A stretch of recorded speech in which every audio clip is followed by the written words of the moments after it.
Hey everyone, next up we have the third Katharine Hepburn and Cary Grant movie, that 1938 classic, Holiday.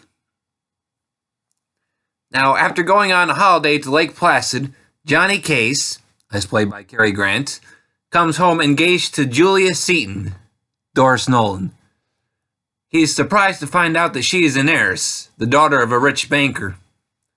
Her sister, Linda Seton, Katharine Hepburn, takes to him and blesses the marriage, with her brother Ned, who heirs, being indifferent. However, Julia's banker father, Edward Seton, Henry Colker, is wary and looks into Johnny's prospects. Now, Linda wants to give them a small party to celebrate their engagement on New Year's Eve, but Edward decides to give a big party for all his society friends. Linda opts not to come to the party, instead staying in the playroom. There, she ends up entertaining Nick, Edward Everett Horton, and Susan Potter, Jean Dixon, along with Johnny, who tells her of his dream to quit work and go on a holiday while he tries to figure out life and enjoy it, before returning to work when his money runs out. Now, when Edward and Julia come up, Johnny tells them his dream, except they are both disturbed by it, resulting in Johnny leaving earlier than he had planned that evening. Now, with Linda developing feelings for Johnny while still trying to support her sister, what will come of all this? Now, while this film may have been the second time the story was done in the movies, the origins certainly go back a lot further.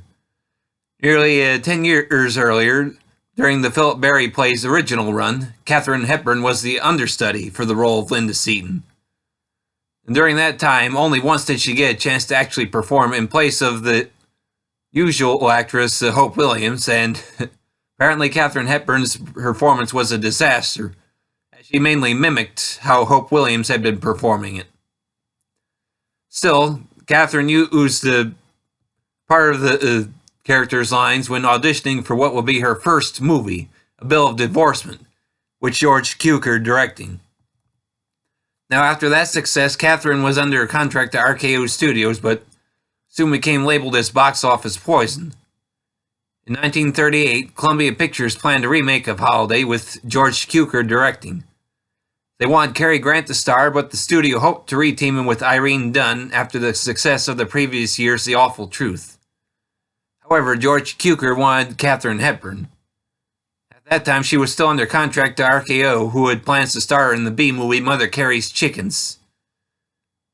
So Katharine was able to buy her way out of her contract and go to Columbia to do Holiday.